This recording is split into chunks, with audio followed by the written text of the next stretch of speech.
नमस्कार दोस्तों, स्वागत है आप सभी का एक बार फिर से आपके अपने YouTube चैनल टेक्निकल जॉब ज्ञान में। दोस्तों, जैसे कि आप सभी को पता ही है, DRDO septum 10 technician grade A के रिजेक्टेड फॉर्म की लिस्ट आ चुकी है।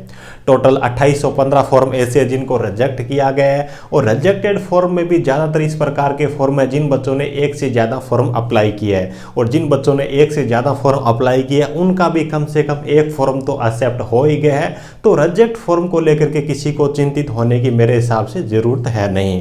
दोस्तों, उसके बाद में बात आती है कि अभी एग्ज़ाम हमारा कब तक हो सकता है और बचे हुए टाइम में हमारे को क्या पढ़ना चाहिए और किस हिसाब से पढ़ना चाहिए। तो आज की इस वीडियो के अंदर इन्हीं दो चीज़ों के बारे में अपन बात करने वाले हैं। चैनल पे पहली बार विजिट कर रहे हो तो सब्सक्राइब जरूर कर लीजिएगा। इसी वीडियो को डिस्क्रिप्शन में हमारा टेलीग्राम चैनल की लिंक मिलेगी, उसको जरूर ज्वाइन कर लीजिएगा। चलिए दोस्तों, कंटेंट को स्टार्ट करते हैं। और एक चीज़ और बता दूं कि DRDO septum 10 technician grade A के लिए टेस्ट सीरीज आ चुकी है, जिसकी लिंक आपको वीडियो को डिस्क्रिप्शन में दे रहा हूँ। नंबर ऑफ टेस्ट भी मैंने काफ़ी सारे प्रोवाइड किए हैं, हिंदी और इंग्लिश दोनों लैंग्वेज के अंदर प्रत्येक टेस्ट को दिए है और सॉल्यूशन वगैरह भी कंप्लीटली मैंने प्रोवाइड किया है। तो कंटेंट बहुत ही शानदार है। उम्मीद है कि आप एक बार सेवा का मौका अवश्य दोगे।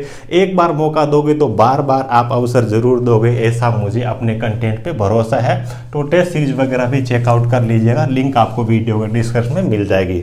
तो चलिए दोस्तों भी सबसे पहले अपन बात कर लेते हैं आपका एग्जाम है वो कब तक हो सकता है, अभी आपको पढ़ाई करने के लिए कितना टाइम मिल सकता है और उसके बाद में बचे हुए दिनों में आपको क्या पढ़ना चाहिए जिससे कि आप एग्जाम के अंदर एक अच्छा स्कोर कर सको। एग्जाम डेट के बारे में बात करते हैं तो पहले अपन रिकॉर्ड के हिसाब से बात करें, STAB वाला हिसाब किताब देखते हैं, उसके बाद में अपन अपनी ओपिनियन पे आने वाले हैं। देखिए भी STAB के साथ में इसको अपन कंपेयर करवाएं। STAB के साथ में देखिए, STAB की रिजेक्टेड फॉर्म की जो लिस्ट आई थी दोस्तों, वो आई थी आपकी 14 अक्टूबर 2022 को। टेक्नीशियन ग्रेड ए की जो लिस्ट आई है वो आई है कल, यानी कि 28 नवंबर को ये लिस्ट आई है। ठीक है, अब देखिए लिस्ट आने के कितने दिन बाद में STAB का एग्जाम हुआ उसके बारे में देख लेते हैं। तो देखिए एग्जाम की अपन बात करें तो एग्जाम हुआ था 12 से लेकर के 15 नवंबर को इनका एग्जाम हुआ था। ठीक है, ये अपना एग्जाम का टाइम था इनका STAB का। और इस हिसाब से अपन नंबर ऑफ डेज की बात करें, कितने दिनों का टाइम मिलता है रिजेक्टेड फॉर्म की लिस्ट आने के बाद में एग्जाम के बीच में कितनों दिनों का टाइम रहता है, तो यहाँ पे लगभग 27-28 दिन का टाइम STAB वाले बच्चों को मिला था रिजेक्टेड फॉर्म की लिस्ट आने के बाद में। इसी हिसाब से अपन टेक्नीशियन ग्रेड ए के लिए अपन मान के चलें तो 27-28 दिन के हिसाब से अगर अपन देखें तो लगभग आपका एग्जाम होता है वो 25 दिसंबर के आसपास में अपने को इतना टाइम मिलता है। ठीक है, इस हिसाब से। ठीक है, अब देखिए एक चीज़ तो मैं आपको यहाँ पे कंफर्म कर देता हूँ, यूट्यूब पे बहुत सारे यूट्यूब चैनल है और बहुत सारे बच्चे और बहुत सारे टीचर्स वो यूट्यूब पे वीडियो बनाते हैं, क्योंकि वीडियो अपलोड करने पे किसी को कोई भी मतलब क्या है कि रिस्ट्रिक्शन प्रतिबंध नहीं है। एक चीज़ ध्यान रखना, आपका जो एग्जाम है वो आपका दिसंबर महीने के अंदर ही होने वाला है 100%। ये आप मेरी ही मान लीजिए, पूरा कॉन्फिडेंस है दिसंबर के महीने में हो ही जाएगा। अब देखिए भाई, इस हिसाब से अगर आपको इतना टाइम मिलता है तो 25 दिसंबर के आसपास में एग्जाम आपका होता है। लेकिन अगर अपन एक इस प्रकार की डेट पकड़ें कि भी उससे पहले तो एग्जाम हो ही नहीं, अपने को 5 दिन फालतू मिल जाए कोई दिक्कत नहीं है, अपने लिए बेनिफिट वाली बात है, लेकिन उससे पहले एग्जाम नहीं हो उस चीज़ के बारे में देखें तो 28 नवंबर को यहाँ पे लिस्ट जो जारी की गई है, इसके लिए जो ऑब्जेक्शन मांगे गए हैं वो है मेरे हिसाब से 3 दिसंबर है या फिर 5 दिसंबर के आसपास में इन्होंने टाइम दिया है। इस टाइम तक बच्चे हैं वो इनको सबमिट करेंगे ऑब्जेक्शन, और ऑब्जेक्शन को भी इनको दूर करने के लिए लगभग 5-4 दिन का टाइम मिलेगा। तो 10 दिसंबर तक तो इनके पास में कोई टाइम नहीं है, फ्री नहीं होंगे। 10 दिसंबर के बाद में एग्जाम कराने के लिए DRDO फ्री हो जाएगा, कंपनी है वो फ्री हो जाएगी। उसके बाद में अपने डेट की बात करें तो भी कम में मेरे हिसाब से बात करूं भी 15 से लेकर के 20 दिसंबर तक आपके एग्जाम, मतलब क्या है कि 15 दिसंबर से पहले एग्जाम होने के मेरे हिसाब से कोई चांसेस नहीं है भी इस प्रकार की डेट पकड़े भी उससे पहले एग्जाम हो ही नहीं मेरे हिसाब से। तो आपका 15 दिसंबर है, 15 से 20 दिसंबर है, ये आप टाइम पीरियड मान सकते हो। एक अपन डेट की बात करें, रफली अपन बात करें, मेरे हिसाब से जो मेरी ओपिनियन कहती है 20 दिसंबर के आसपास में आपके एग्जाम वो स्टार्ट हो सकती है। कोई कुछ भी कहे, लेकिन ध्यान रखना अपनी तैयारी इस हिसाब से करना कि दिसंबर के बाद में जनवरी का महीना नहीं आएगा, आपके एग्जाम हो जाएंगे। और एक रफ डेट की, एक मेरी ओपिनियन के हिसाब से मैं बात करूं तो 15 से 20 दिसंबर के आसपास का टाइम है। एक डेट की बात करूं तो 20 दिसंबर के आसपास में एक आपके एग्जाम हो सकते हैं।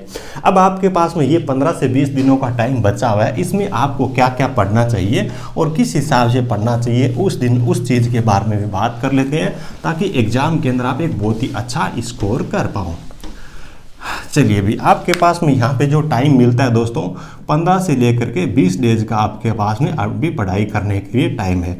तो इस टाइम पीरियड के दौरान आपको क्या करना चाहिए भी देखिए, 40 + 80 टोटल अगर आपने 120 नंबर का कंटेंट अभी तक अगर आपने पढ़ लिया है ना, तो ये जो 15 दिनों का आपके पास में टाइम है, इनमें आप 2-3 काम कर सकते हो। एक तो देखिए 40 नंबर का नॉन टेक्निकल, जिसके अंदर आपका मैथ भी है, रीजनिंग भी है, इंग्लिश भी है, इंडिया जीके भी है, करंट जीके भी है।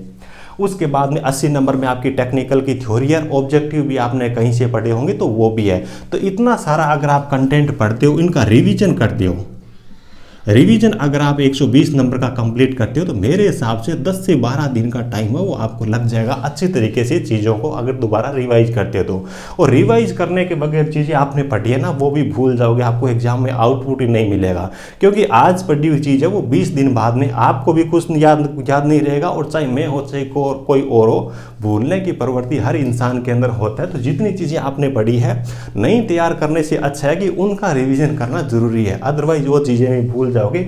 120 नंबर का कंप्लीट कंटेंट अगर कोई बच्चा रिवीजन मारता है तो 10 से 12 दिन का टाइम लग जाता है।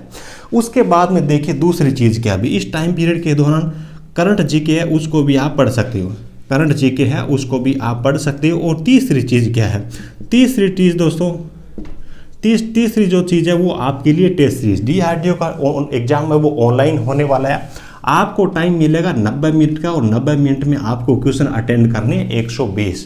तो टेस्ट सीरीज भी लगाना बहुत ज़्यादा ज़रूरी है, कहीं ऐसा नहीं हो जाए कि चीज़ें आपने बहुत अच्छे से तैयार कर रखी है, बहुत ज़्यादा मेहनत कर रखी है और एग्जाम में कुछ आप और ही करके आ जाओ।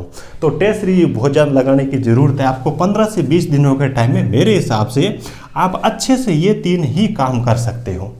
अब देखिए आप ऐसे भी कर सकते हो, पूरे दिन आप रिवीजन कर रहे हो, अच्छी तरीके से पढ़ाई कर रहे हो, शाम को सोते टाइम आपने क्या किया भी आपके ट्रेड का 120 नंबर वाला कोई फुल लेंथ टेस्ट है वो लगा लिया।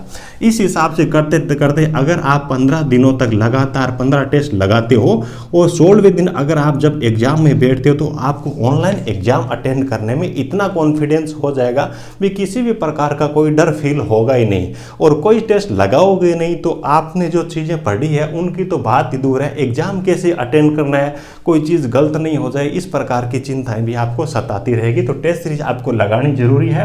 हर दिन आप एक टेस्ट, पूरे दिन पढ़ाई करिए, सोते टाइम एक टेस्ट लगा लीजिए। आपको हर दिन आपको पता चलेगा भाई किस हिसाब से आपके अंदर इंप्रूवमेंट होता जा रहा है, और 15 दिनों तक लगातार टेस्ट लगाओगे तो एग्जाम वाले दिन एग्जाम को अटेंड करने में भी बहुत ज़्यादा कॉन्फिडेंस भी होगा और कम टाइम के अंदर अच्छे और ज़्यादा क्वेश्चन भी आप अटेंड कर पाओगे। हाँ, शर्त ये है कि टेस्ट सीरीज कोई अच्छी होनी चाहिए।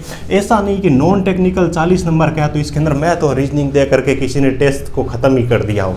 ऐसा नहीं कि 40 नंबर का जो 80 नंबर का जो टेक्निकल है उसके अंदर ट्रांसफॉर्मर है या फिर 5-7 टॉपिक दे करके खत्म कर दिया हो। जिस हिसाब से आपके एग्जाम के अंदर प्रत्येक जो टॉपिक है उससे प्रश्न आते हैं, इसी हिसाब की टेस्ट सीरीज होनी चाहिए। जो मैंने टेस्ट सीरीज तैयार किया है वो कुछ इसी हिसाब से तैयार है भी 40 नंबर का नॉन टेक और 80 नंबर का जो टेक्निकल है, जितना आपका सिलेबस के अंदर जो टॉपिक रहते हैं उनमें से मैक्सिमम टॉपिक्स को कवर कर सके, तभी आपको पता चलेगा आपने कौन कौन सी चीज़ें तैयार कर रखी है। तो उम्मीद है कि आपको सारी चीज़ें बहुत ही अच्छी तरीके से समझ में आ गई होगी। वीडियो अच्छा लगा हो तो एक प्यारा सा लाइक करते जाना, और चैनल पे नए आए हो तो सब्सक्राइब जरूर कर लीजिएगा। Thank you.